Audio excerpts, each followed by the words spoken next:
एक बहुत अधिक प्रसिद्ध श्लोक है जिसे आप सबने अवश्य सुना होगा। यदि नहीं सुना है तो उसे मैं बता देता हूँ। वह श्लोक इस तरह है। त्रिया चरित्रम पुरुषस्य भाग्यम देवो न जानाति कुतो मनुष्य। इसका शाब्दिक अर्थ है कि स्त्री के चरित्र और पुरुष के भाग्य को देवता भी नहीं जानते हैं, तो फिर इन्हें जानना मनुष्य के बस में कहाँ है। शायद आप में से बहुत कम लोगों को ये पता होगा कि इस श्लोक की रचना उज्जैन के प्रख्यात राजा भर्तृहरि ने की है। राजा भर्तृहरि न केवल जन कल्याण करने वाले राजा थे, बल्कि वे उच्च कोटि के विद्वान भी थे। वे कवि, साहित्यकार और दार्शनिक थे। उन्होंने इस श्लोक में स्त्री के चरित्र को बहुत जटिल बताया गया है। वस्तुतः इसमें उनका कोई दोष भी नहीं है। प्यार में धोखा खाने वाला हर व्यक्ति ऐसा ही सोचेगा जैसा उन्होंने लिखा है।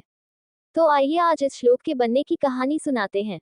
आज से लगभग 1500 वर्ष पहले उज्जैन नगरी के राजा थे भर्तृहरि महाराज। बहुत प्रतापी, विद्वान, कला के पारखी और साहित्यकार। पूरे राज्य में सुख, समृद्धि, अमन, चैन था। धन धान्य सब कुछ था। प्रजा खुश थी। उनकी एक पत्नी थी जिसका नाम था रानी पिंगला।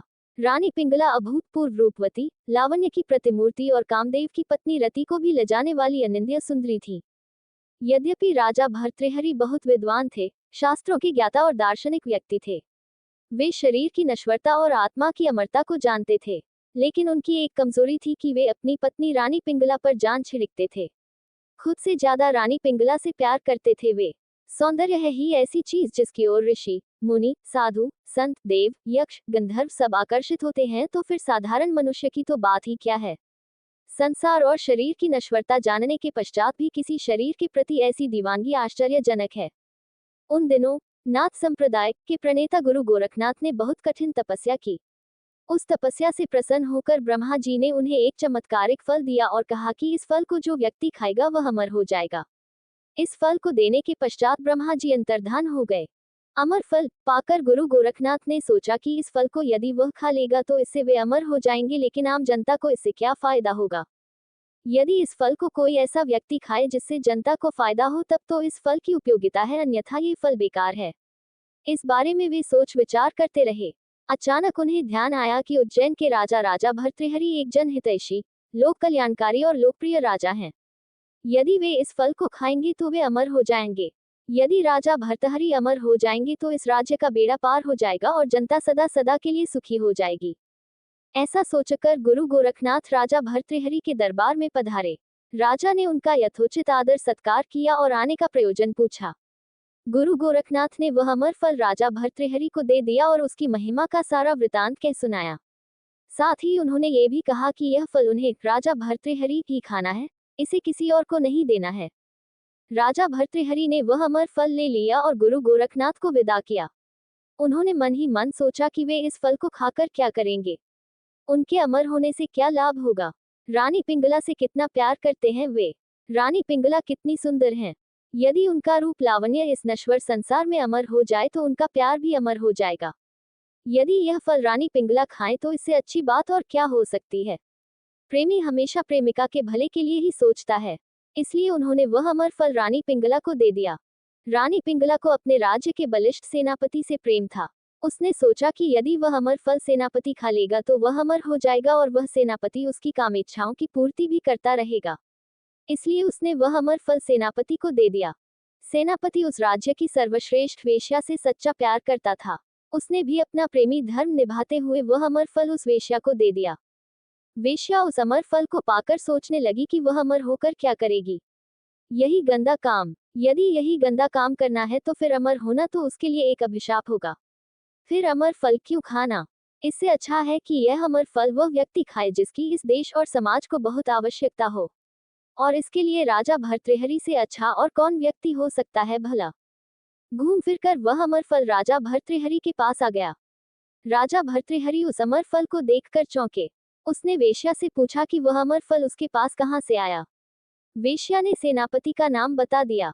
राजा ने सेनापति को बुलवाया और अमर फल दिखाकर कहा कि तुमने इसे इस वेश्या को दिया। सेनापति ने हाँ भरी। तब राजा भर्तृहरि ने सेनापति से पूछा कि यह फल उसे कहाँ से मिला, तो सेनापति ने रानी पिंगला का नाम ले दिया। रानी पिंगला का नाम सुनकर राजा भर्तृहरि का दिल टूट गया। जिसे वह अपनी जान से ज्यादा प्यार करता था वह किसी और को प्यार करती है, ये सोचकर वह पागल होने लगा। लेकिन राजा बुद्धिमान, धैर्यवान और नीति कुशल था।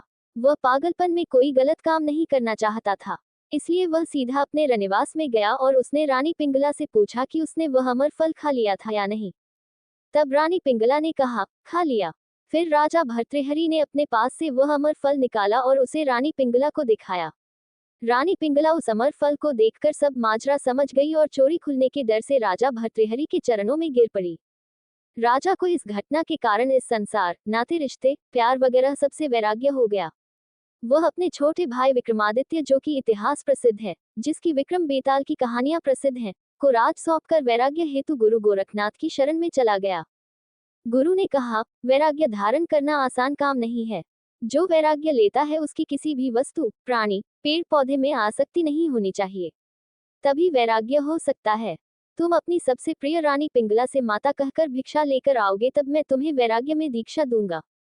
राजा भर्तृहरि साधु के वेश में रानी पिंगला के समक्ष उपस्थित हुए और उनसे माता कहकर भिक्षा मांगी। रानी पिंगला अपने अपराध पर बहुत लज्जित हुई, लेकिन राजा भर्तृहरि टस से मस नहीं हुए और भिक्षा लेकर ही लौटे। सच्चा साधु वही है जो नारी के छोटे से लेकर बड़े रूप में माता की तरह देखे, किसी के प्रति घृणा, द्वेष, ईर्ष्या नहीं रखे, ना मान ना अपमान की चिंता हो। इन पैमानों पर खरा उतरने वाला व्यक्ति ही सच्चा साधु होता है, अन्यथा वह लंपट ही होता है। इसके पश्चात राजा भर्तृहरि ने घोर तपस्या की और उज्जैन के पास में कंदराओं में रहने लगे। वे कंदराएं आज भी उज्जैन में स्थित हैं। मैं वहां जाकर आया हूँ। वैराग्य काल में उन्होंने 3 महान ग्रंथों की रचना की। नीति शतक, श्रृंगार शतक, वैराग्य शतक।